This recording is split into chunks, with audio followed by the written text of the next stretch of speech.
ओम नमो भगवते वासुदेवाय। ओम नमो भगवते वासुदेवाय। ओम नमो भगवते वासुदेवाय। ओम अज्ञानतिमिरान्धस्य ज्ञानाञ्जनशलाकया चक्षुरुन्मिलितं येन तस्मै श्रीगुरवे नमः। श्रीचैतन्यमनोभीष्टं स्थापितं येन भूतले स्वयं रूपकदा मह्यं ददाति स्वपदान्तिकं। वन्देऽहं श्रीगुरो श्रीयुतपदकमलं श्रीगुरून् वैष्णवांश्च श्रीरूपं साग्रजातं सागणरघुनाथान्वितं तं सजीवम् अद्वैतं सावधूतं परिजनसहितं कृष्णचैतन्यदेवं श्रीराधा कृष्णपादान् सहगणलिता श्रीविशाखान्वितांश्च। हे कृष्ण करुणा सिन्धु दीनबन्धु जगत्पते गोपेश गोपिका कान्ता राधा कान्ता नमोऽस्तुते। तप्तकाञ्चन गौराङ्गी राधे वृन्दावनेश्वरी वृषभानुसुते देवी प्रणमामि हरिप्रिये। वाञ्छाकल्पतरुभ्यश्च कृपा सिन्धुभ्य एव च पतितानां पावनेभ्यो वैष्णवेभ्यो नमो नमः।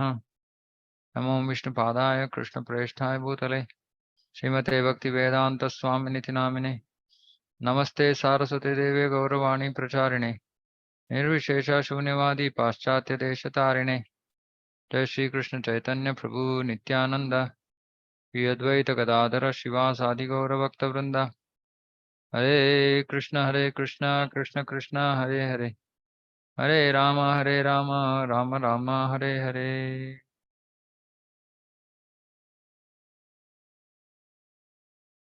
हरे कृष्णा। अध्याय 2 श्लोक संख्या 32। यदृच्छया चोपपन्नं स्वर्गद्वारामपावृतं सुखिनः क्षत्रिया पार्थ लभन्ते युद्धमीदृशम्। हे पार्थ, वे क्षत्रिय सुखी है जिन्हें ऐसे युद्ध के अवसर अपने आप प्राप्त होते हैं, जिससे उनके लिए स्वर्ग लोक के द्वार खुल जाते हैं। तो इस अभी श्लोक संख्या 31 31 से 37 तक, इसको सकाम कर्म बोलते हैं। मैंने पिछले क्लास में बोला 11 से 30 तक आत्मज्ञान, अभी 31 से 37 तक सकाम कर्म, फिर निष्काम कर्म योगा। निष्काम कर्म योगा। तो सकाम कर्म का मतलब यह है कि हम अपने वृत्ति से हम जो भी काम करते हैं उससे हम सकाम, काम मीन्स इंद्रिय भोग, इंद्रिय भोग के विषय, सकाम जो इंद्रिय भोग देता है वो सकाम है। जिस कर्मों से हम इंद्रिय भोग पा सकते हैं उसको सकाम कर्म बोलते हैं या कर्मकांड। हम्म लेकिन ये सकाम कर्म एक्चुअली कृष्णा अभी आगे जाके असली जो उनका उपदेश है वो बताएंगे, निष्काम कर्म योगा। लेकिन अभी के लिए, क्योंकि अर्जुन युद्ध नहीं करने के लिए कारण देता है, उसमें एक है कि मैं हम कुछ सुख नहीं प्राप्त कर सकते इस युद्ध से। तो कृष्ण यहाँ बोल रहे हैं कि नहीं नहीं, अगर तुम अपना कर्तव्य करते हो तो तुम्हें सुख मिलेगी। क्यों? यहाँ बोल रहे हैं, हे पार्थ, वे क्षत्रिय सुखी है। सुख नहीं मिलेगा ऐसा बोल रहा है ना तू? नहीं, वे क्षत्रिय सुखी है जिन्हें ऐसे अवसर अपने आप प्राप्त होते हैं, वो तो सुखी है। क्यों सुखी है? क्योंकि युद्ध भूमि में क्षत्रिय का दो परिणाम हो सकते हैं, ये अंत हो सकते हैं। एक, वो जीत गया, नहीं तो हार गया। हार गया का मतलब है मर गया। ऐसे नहीं कि वो हारा और वापस घर आ गया, नहीं। क्षत्रिय युद्ध ऐसा ही होता है, जीत एक एक पक्ष जीतता है, दूसरा पक्ष हारता है, उसका मतलब है वो राजा जो भी है वो मर गया बस। हाँ, तो यहाँ कृष्ण बोल रहे कि देखो, तुम जीतते हो तो ठीक है, अच्छा है ना, तुम्हें तो एक राज्य मिल जाएगा। तो सुखी है वो। हाँ, तो उसे भी तुम्हें सुख प्राप्त होगी। नहीं तो मर गए तो क्या होगा? स्वर्ग द्वार अपावृतम, स्वर्ग द्वार खुल जाएगा तेरे लिए, क्योंकि तू क्षत्रिय है, धर्म के लिए युद्ध कर रहा है और अपना प्राण त्याग करके तुम स्वर्ग प्राप्त करोगे, स्वर्ग लोक प्राप्त करोगे। हम्म। यहाँ सब भक्तों को ये स्वर्ग, भूलोक, भूलोक, स्वर्गलोक, इसके बारे में सब पता है या बताऊं मैं?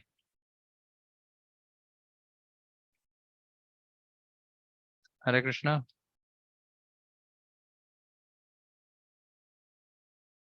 उत्तर नहीं, बताना है नहीं बताना है? ओके। जी बताइए। ओके। बता दीजिए प्रभु जी। ओके।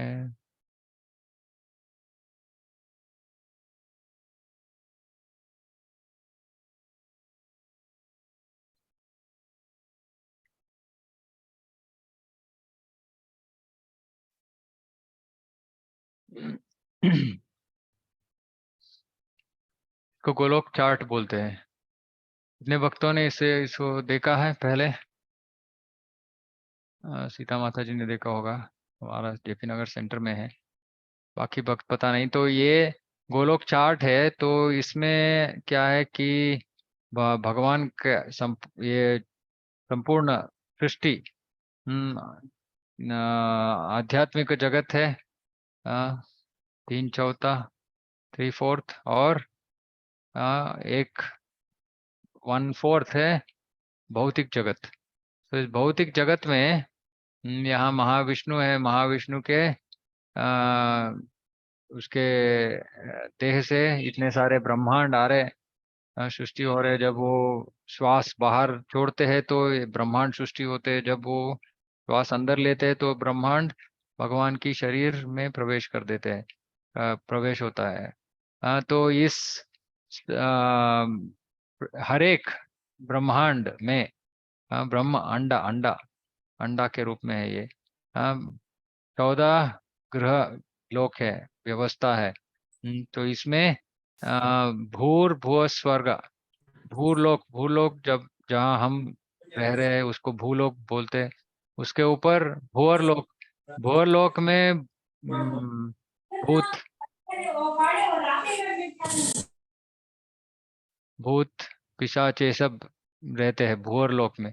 फिर उसके ऊपर स्वर्गलोक, स्वर्गलोक। तो ऊर्ध्वम गच्छन्ति सत्वस्त, कृष्णा भगवत गीता में बोलते हैं कि ऊर्ध्वम गच्छन्ति सत्वस्त, जो सत्व गुण में जीते हैं वो इतना पुण्य कमाते हैं कि उस पुण्य को भुगतने के लिए उन्हें स्वर्गलोक जाना पड़ता है, क्योंकि भूलोक में ऐसे व्यवस्था ही नहीं। बहुत ज्यादा जो पुण्य कमाते हैं उनके लिए तो वो ऊपर स्वर्गलोक जाते हैं। अभी स्वर्गलोक में कौन है? स्वर्गलोक में इंद्र, चंद्र, सूर्य, सब ये सब स्वर्ग, स्वर्गलोक का ग्रह है। तो यहाँ क्या होता है कि स्वर्गलोक का निवासी, उनका जो जन्म होता है उसको, उनको सद्योजाता बोलते हैं, सद्योजात। सद्योजात का मतलब ये है कि जब बच्चा माँ की कोख से बाहर आता है, वो हमारे जैसे इतना साल लेके फिर एक साल के बाद एक साल ऐसे धीरे धीरे बड़े होते हैं यहाँ बच्चे। लेकिन सद्योजात का मतलब है कि तत्क्षण वो जब पैदा होता है इमीडिएटली बड़ा हो जाता है। हाँ। आ, और इन जब यहाँ स्वर्गलोक में जो भी जीव है उनके गले में एक माला, पुष्पमाला रहता है। और पुष्पमाला सदा सदा काल वो फ्रेश रहता है, खराब नहीं होता है। हाँ, और जब वो खराब होता है तो उस स्वर्गवासी का वहां का समय खत्म हो गया। जब खत्म होता है समय उसका, तब वो पुष्प वो माला जो भी है वो खराब होता है। तो उनको पता नहीं है कि कब ये होता है। जैसे ही हम यहाँ भी हमको पता नहीं कि हमारा आयुष्य कितना है, कितना साल हम जिएंगे। हाँ, वैसे ही स्वर्गलोक में भी पता नहीं है, लेकिन इस लोक में लोगों को पता चलता है थोड़ा बुढ़ापे, बाल सफेद होते ऐसे वैसे, लेकिन स्वर्गलोक में कुछ भी नहीं है, कुछ भी सूचना नहीं मिलता। हम्म। जैसे आज, जैसे पूरा यौवनावस्था में पूरा शक्ति सामर्थ्य सब रहता है, अचानक वो फूल माला खराब होता है और वो उसको, उसका पतन का समय, वो कैसे पतित होते हैं? ऐसे जैसे हम आगे अगर जमीन के ऊपर खड़े हैं और अगर कोई जमीन को हमारे पाँव के नीचे से खींच खींच लिया तो क्या होगा? हम ऐसे फिसल के गिरते हैं। तो ऐसे स्वर्ग से वो गिरता है, स्वर्ग का जीव, जिसका पुण्य खत्म हो गया है, वो वहां से गिरता है नीचे। तो वो ऊपर स्वर्गलोक से नीचे गिर रहा है। तो स्वर्गलोक और भूलोक के बीच में भूअर लोक है। तो इस भूअर लोक में ये भूत, ये आत्माएं, पिशाच ऐसे आत्माएं हैं। वो क्या करते हैं? ये जो स्वर्गीय शरीर जिन धारण किए हुए जीव ऊपर से नीचे गिर रहा है, तो ये सब भूत पिशाच ये सब वो का शरीर को खा जाते हैं। हाँ। और वो ऐसे फिर भूलोक में गिरता है वो जीव। भूलोक में अगर और कुछ पुण्य बाकी है, सुख भोगने के लिए, तो भौम वृंद भौन भौम स्वर्ग बोल के है। जैसे हम 9 दिखाता हूँ, 9 वर्षा।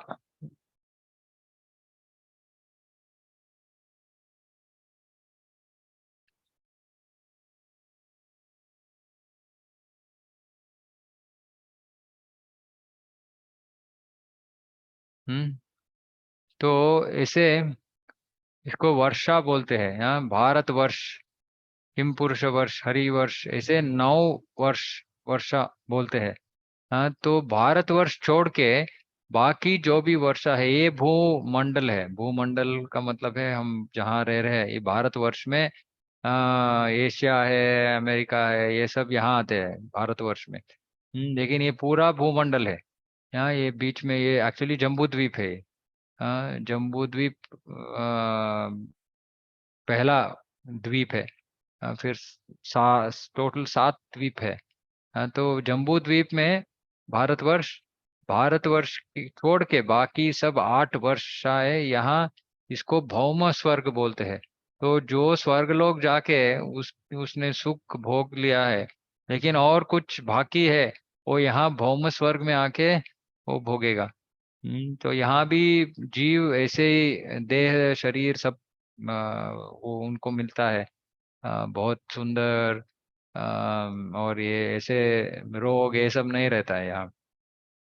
और जब उनका पुण्य का पूरा हिसाब हो गया, फिर वो भारतवर्ष में जन्म लेते हैं। और फिर कर्म भूमि कर्म करना है, फिर ऊपर जाना है, नीचे आना है, ये चलता रहता है। तो कृष्ण यहाँ अर्जुन को बोल रहे कि तुम तो युद्ध में मरोगे तो बहुत आसान तरीके से तुम स्वर्ग स्वर्ग पालोगे। हाँ। तो ये बहुत अच्छा अवसर है क्षत्रिय, सामान्य क्षत्रिय के लिए, कि वो मर के स्वर्ग चला गया। हम्म। तो ये तो सुख की बात है, तो तू क्यों बोल रहा है कि सुख नहीं है? युद्ध करने में सुख नहीं है ऐसे बोल रहा है, लेकिन जीतने में भी सुख है। हार के मरने में भी सुख है। सुख ही सुख है। तो काम करने से, कर्तव्य करने से, कर्तव्य निभाने से सुख का हम सुख को अनुभव कर सकते हैं। तो कृष्ण अर्जुन को बोल रहा है युद्ध करो, युद्ध करो। हम्म। अगले श्लोक में अतचेत्त्वम् इमं धर्म्यं संग्रामं न करिष्यसि तथा स्वधर्मं कीर्तिं च हित्वा पापम अवाप्स्यसि। किंतु यदि तुम युद्ध करने के स्वधर्म को संपन्न नहीं करते, तो तुम्हें निश्चित रूप से अपने कर्तव्य की उपेक्षा करने का पाप लगेगा, और तुम योद्धा के रूप में भी अपना यश खो दोगे। तो कृष्णा भी बोल रहा है देखो, युद्ध करने से सुख मिलेगा, नहीं करोगे तो क्या होगा? नहीं करोगे तो दो चीज होंगे। एक तो तू तो अपना स्वधर्म नहीं करेगा, तो स्वधर्म नहीं करने से क्या होगा? वो तो पाप लगेगा। पहली बात, पाप लगेगा। जो हमारा धर्म है, हमारा कर्तव्य है, वो अगर हम नहीं करेंगे, और मैंने बोला कि हम हमारा धर्म छोड़ के किसी दूसरे का धर्म करेंगे, वो भी पाप का विषय है। तो कृष्ण यहाँ बोल रहे हैं अर्जुन को, तुम्हें तो पाप लगेगा। युद्ध नहीं करने की बात कर रहे हो तुम, लेकिन उससे तुम्हें पाप लगेगा।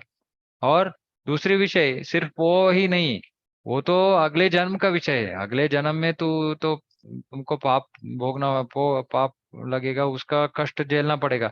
लेकिन उसके साथ योद्धा के रूप में भी अपना यश खो दोगे। तू तो बहुत बड़ा योद्धा है। तू कृष्ण अर्जुन, अर्जुन तो एक सामान्य योद्धा नहीं था। हम्म तो यहाँ प्रभुपाद जी भावार्थ में यहाँ बताते हैं तात्पर्य में, अर्जुन विख्यात योद्धा था, जिसने शिव आदि अनेक देवताओं से युद्ध करके यश अर्जित किया था। शिकारी के वेश में शिव जी से युद्ध करके तथा उन्हें हराकर अर्जुन ने उन्हें प्रसन्न किया था और वर के रूप में पाशुपतास्त्र प्राप्त किया था। सभी लोग जानते थे कि वह एक महान योद्धा है। स्वयं द्रोणाचार्य ने उसे आशीष दिया था और एक विशेष अस्त्र प्रदान किया था, जिससे वह अपने गुरु का भी वध कर सकता था। जिस प्रकार वह अपने धर्मपिता एवं स्वर्ग के राजा इंद्र समेत अनेक अधिकारियों से अनेक युद्धों के प्रमाण पत्र प्राप्त कर चुका था। बहुत सारे युद्ध में अभी लड़के वो जीत गया है। अर्जुन तो ये सामान्य योद्धा नहीं था, बहुत बड़ा योद्धा था। तो इसलिए यहाँ कृष्ण बोल रहे तू तो बड़ा योद्धा है, लेकिन ये युद्ध छोड़ के तुम्हें तो क्या सिर्फ अपयश ही मिलेगा, यश नहीं मिलेगा, अपयश, यश के विरुद्ध। तो लोग तुम्हारे बारे में भला बुरा कहेंगे। हम्म तो एक तो पाप लगेगा, दूसरा इस जन्म में भी तुम्हें यश नहीं मिलने वाला, यश खोलोगे तुम। हम्म तो इससे क्या फायदा? एक तो उसे युद्ध करने से सुख मिल सकता है। तू युद्ध नहीं करेगा तो पाप लगेगा, और उसके ऊपर वो तो अधर्म होगा, उसके वजह से पाप लगेगा। फिर यश भी खोलोगे तुम, खोओगे। हाँ, तो ये तो इस कुछ मतलब की बात ही नहीं है ये। तो युद्ध करो, कृष्ण ऐसे अर्जुन को प्रोत्साहित कर रहा है। अकीर्तिम चापि भूतानि कथयिष्यन्ति ते व्ययाम संभविता संभावितस्य च कीर्तिर्मरणादतिरिच्यते। और इसको थोड़ा ज्यादा इसके बारे में बता रहा है कि अगर तू युद्ध नहीं करोगे तो क्या होगा? लोग सदैव तुम्हारे अपयश का वर्णन करेंगे, और सम्मानित व्यक्ति के लिए अपयश तो मृत्यु से भी बढ़कर है। कृष्ण यहाँ सामान्य जो भौतिक जगत में सकाम कर्म करते हैं, जो कर्म करते हैं उससे सुख पाने की कोशिश में लगे हैं, उनके परिभाषा में बात कर रहे हैं। और बोल रहा है कि देखो, जिनको ये सब धर्म अर्थ काम मोक्ष, ये सब चाहिए, मोक्ष नहीं, धर्म अर्थ काम चाहिए, वो तो सकाम कर्म करते हैं, और धर्म का पालन करते हैं। फिर यश बहुत मुख्य चीज होती है व्यक्ति के लिए। तो यहाँ बोल रहे कि अगर तू युद्ध से भाग जाएगा तो क्या होगा? लोग सदैव तुम्हारे अपयश का वर्णन करेंगे, अपयश का, यश का वर्णन नहीं करेंगे, अपयश का वर्णन करेंगे। और सम्मानित व्यक्ति के लिए, सम्मानित, जिनको ये आदर सम्मान ये सब चाहिए, ऐसे व्यक्ति सबको चाहिए भौतिक जगत में।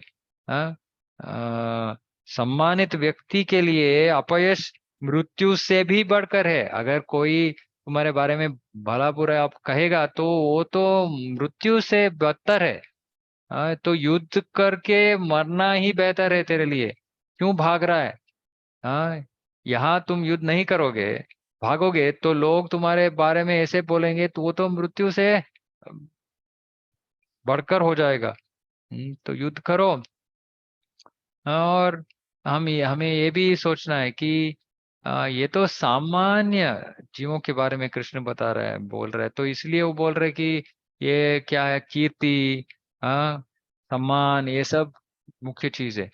भक्तों के विषय में क्या सम्मान मुख्य है कि नहीं है? कोई उत्तर दे सकते हैं भक्तों के विषय में?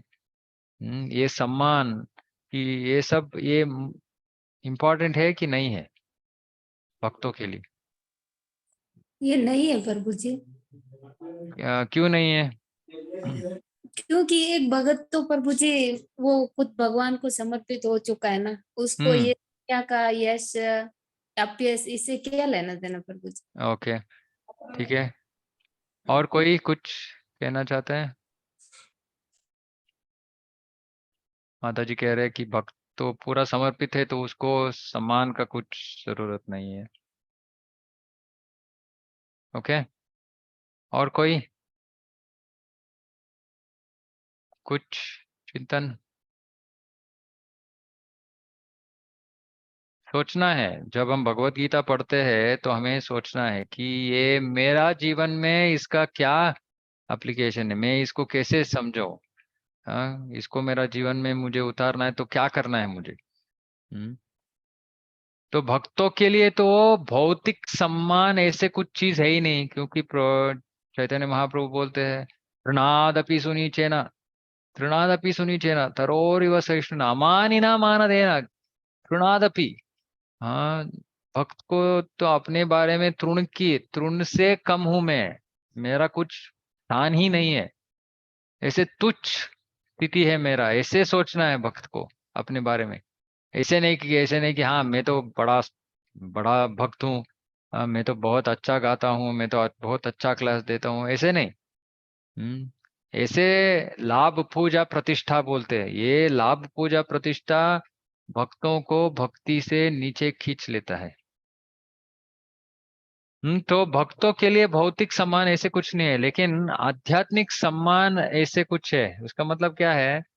आध्यात्मिक सम्मान का मतलब है कि मैं कृष्ण का सेवक हूँ, मैं प्रभुपाद का अनुयायी हूँ। तो ये सम्मान हमें, उसको रक्षा करना है हमें। इसका मतलब क्या है कि हम कहीं बाहर जाते हैं, हम बाकी कोई कोई काम कर रहा है कंपनी में, लोग को पता है ये तो कृष्ण का भक्त है, और हमारा जो बर्ताव कैसे होना चाहिए कि वो देख के उन्हें वो बोलना चाहिए कि अरे वाह, कृष्ण भक्त तो ऐसे बहुत अच्छा है, श्रेष्ठ रीति से व्यवहार कर रहे हैं, सब विषयों में इतना अच्छा। तब हमें देख के, भक्तों को देख के उन्हें लगना चाहिए कि ओ मुझे भी ये करना है।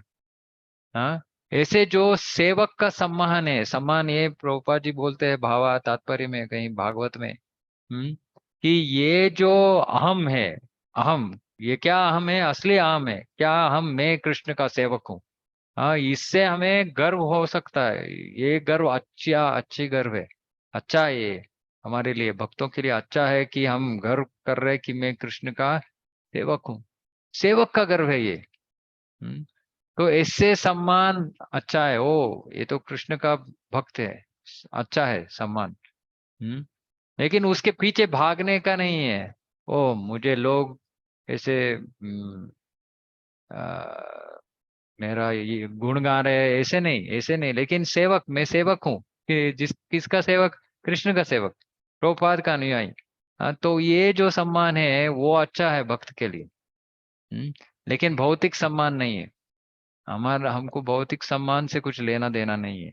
लेकिन यहाँ फिर कृष्ण अर्जुन को क्यों बता रहा है? अर्जुन तो भक्त है, लेकिन अभी अर्जुन हमारे जैसे अज्ञान में फंस गया है, तो उसे बाहर खींचने खींचने में कृष्ण पहला बात, उसको पहली बात क्या बता रहे हैं कि तुम अपना कर्तव्य करो, कर्तव्य से सुख मिल सकता है, सुख नहीं मिलेगा तो पाप लगेगा, अधर्म, तू युद्ध नहीं करोगे तो अधर्म होगा, फिर तेरा अपयश होगा, और ये अपयश तो अच्छा नहीं है तेरे लिए। क्योंकि तू जो बड़ा योद्धा है। तो ये संसार के विषय, ये इस ऐसे सोच के तू तू डिसाइड कर सकता है तू कि तुझे युद्ध करना है कि नहीं करना है। नहीं करोगे तो लोग तेरे तेरे बारे में बहुत भला बुरा कहेंगे। इससे बेहतर है तू युद्ध करो, और जीतोगे तो राज्य, मरोगे तो स्वर्ग, यही अच्छा है तेरे लिए। ऐसे बोल रहा है कृष्ण। हम्म। भयाद्रनादुरत उपरतं मंस्यन्ते त्वां महारथाः येषां च त्वं बहुमतो भूत्वा यास्यसि लाघवम्। उतना ही नहीं, जिन जिन महान योद्धाओं ने तुम्हारे नाम तथा यश को सम्मान दिया है, वे सोचेंगे कि तुमने डर के मारे युद्ध भूमि छोड़ दी है, और इस तरह वे तुम्हें तुच्छ मानेंगे। सिर्फ अपयश का विषय नहीं है। ये नहीं कि वो उससे ज्यादा तुम्हें तुच्छ मानेंगे, तू तो महायोद्धा ऐसे सोच रहे वो तुम्हारे बारे में, लेकिन तू यहाँ से भागेगा तो वो सोचेंगे डर के मारे भाग रहे हैं। ये नहीं कि उसको के ऊपर सहानुभूति कृपा आ गया तो उसको युद्ध करने का मन नहीं था, उसको मारना नहीं था, ऐसे कुछ नहीं सोचेंगे वो सोचेंगे ये तो डर के भाग गया। हाँ, डर के भाग गया इसलिए लोग तुम्हारे बारे में तुच्छ मानेंगे, तुम्हें तुच्छ मानेंगे। हाँ, तू कोई योद्धा नहीं है, तू तो एक डरपोक है। हाँ, ऐसे तुच्छ मानेंगे तेरे बारे में। तो ये तो तुम्हारे लिए अच्छा नहीं होगा। तो थोड़ा वो ऐसे बात करके कृष्ण अर्जुन को कर्तव्य की कर्तव्य करने के लिए वो उसको एनकरेज कर रहे हैं। वाच्यवादांश्च बहून् वदिष्यन्ति तवाहित अवाच्यवादांश्च बहून् विदिष्यन्ति तवाहिताः निन्दन्तस्तव सामर्थ्यं तथो दुःखतरं नु किम। तुम्हारे शत्रु अनेक प्रकार के कटु शब्दों से तुम्हारा वर्णन करेंगे और तुम्हारी सामर्थ्य का अपहास करेंगे। तुम्हारे लिए इससे दुखदाई और क्या हो सकता है। तो कृष्ण इसको थोड़ा और ज्यादा बोल रहे कि अ, तुम्हारी सामर्थ्य का अपहास करेंगे, तुम्हें तुच्छ मानेंगे, तुम्हारा सामर्थ्य का अपहास करेंगे। इससे दुखदाई विषय और क्या हो सकता है तेरे लिए। हम्म। हतो वा प्राप्स्यसि स्वर्गम जित्वा वा भोक्ष्यसे महीम तस्मादुद्दिष्ट कौन्तेय युद्धाय कृतनिश्चयः। तो इस सकाम कर्म के इस विभाग को कृष्ण यहाँ अंत कर रहे हैं और बोल रहे हैं, कुंती पुत्र, तुम यदि युद्ध में मारे जाओगे तो स्वर्ग प्राप्त करोगे, या यदि तुम जीत जाओगे तो पृथ्वी के साम्राज्य को अभोग करोगे। अतः दृढ़ संकल्प करके खड़े हो और युद्ध करो। अभी देखो तुम्हें कुछ ना कुछ तो मिलेगा ही, दोनों सुख के विषय है। जीतोगे तो राज्य, मरोगे तो स्वर्ग। तो तुम अभी दृढ़ संकल्प करो। क्या दृढ़ संकल्प करना है, मैं तो युद्ध करूंगा। क्यों? युद्ध करने से मुझे ये धर्म है, और जीतूंगा तो भी सुख है, मरूंगा मरूंगा तो भी सुख है। तो दृढ़ संकल्प करके खड़े हो और युद्ध करो। हाँ, क्योंकि ये सकाम कर्म है, इससे तुम्हें सुख मिलेगी, और नहीं करोगे तो अधर्म में पाप लगेगा। तो दृढ़ निश्चय करो, उठो और युद्ध करो। हम्म। तो हमारे लिए क्या है यह, इसमें क्या सीखना है हमें। हाँ, ये तो पहली बात ये है कि हमने लास्ट क्लास में भी इसका चर्चा की कि स्वधर्म, हमारा धर्म को जानना है, और धर्म धर्म को हमें करना है, धर्म का पालन करना है। तो वर्ण और आश्रम के बारे में बताया, स्त्री धर्म के बारे में बताया मैंने। हाँ, और उसके साथ साथ हम भक्ति भी कर रहे हैं, वो भी हमारा धर्म है। हम्म। मुक्ति तो ये जो मुक्त जीव है उसका धर्म है, लेकिन हम भी उस पथ में है, तो हमारे लिए दो धर्म होते हैं, ये तो वर्णाश्रम धर्म, एक भक्ति का धर्म। तो भक्ति को हमें करना है। और उसमें भी हम हमारा इतना कमिटमेंट है कि मैं रोज इतना माला जप करूंगा, इतना पढ़ूंगा, ऐसे ऑनियन गार्लिक नहीं खाऊंगा। ये सब जो नियम है भक्ति में, उसका पालन करना है हमें। हम्म।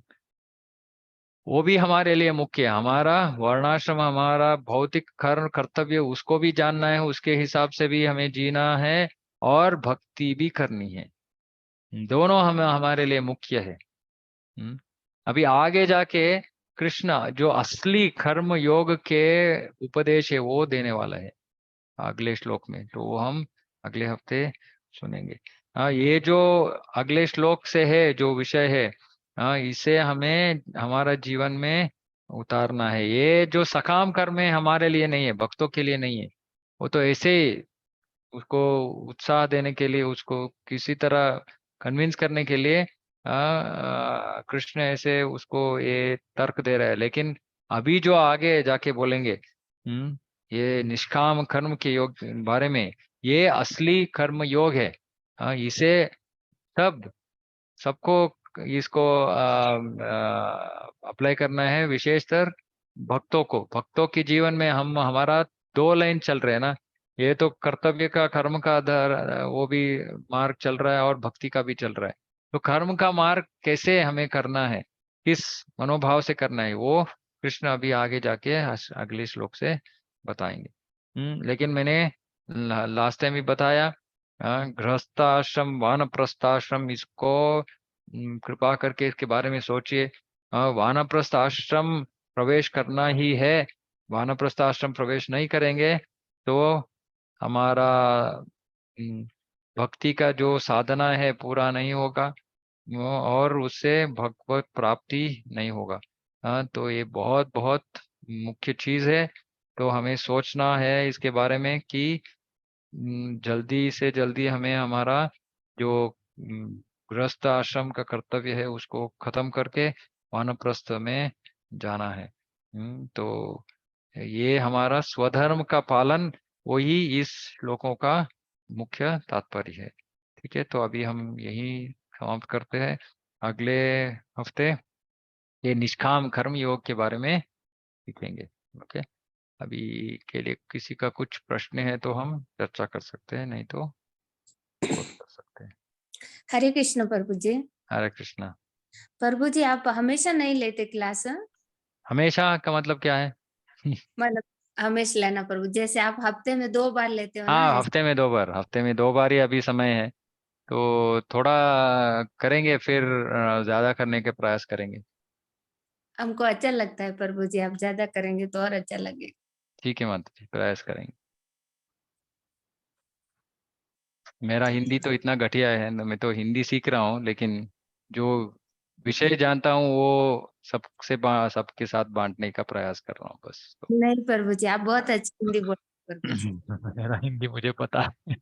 प्रभु जी आपका हिंदी बहुत बढ़िया है, ऐसा कुछ भी नहीं है, आप ऐसा मत समझिए। नहीं नहीं नहीं, मुझे अच्छा पता है है, प्रभु जी। पूरा पूरा पूरा ग्रामेटिकल एरर्स रहते हैं। एनीवे, भगवान का इच्छा है। प्रभु जी आप कनाडा में तो डेली लेते हो ना?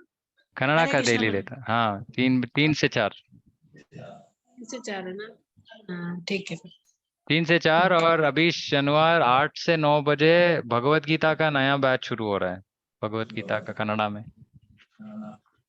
सैटरडे 8 to 9 शाम को। शाम को। ओके। ओके, किसी का कुछ प्रश्न? ओके, कुछ नहीं तो ठीक है। हाँ, तो स्वधर्म के बारे में सोचिए। अगले हफ्ते हम निष्काम कर्म योग के बारे में सुनेंगे। ठीक है। वाञ्छाकल्पतरुभ्यश्च कृपा सिन्धुभ्यो च पतितानां पावनेभ्यो वैष्णवेभ्यो नमो नमः। कोटि वैष्णव वृंद की जय, जगत गुरु प्रभुपाद की जय। हरे कृष्ण। कृष्ण। हरे कृष्ण प्रभु। हरे हरे कृष्ण। कृष्ण प्रभु जी, दंडवत हरे प्रणाम। हरे कृष्ण कृष्ण। धन्यवाद। हरे हरे कृष्ण प्रभु जी, दंडवत हरे प्रणाम। कृष्ण धन्यवाद। हरे कृष्ण।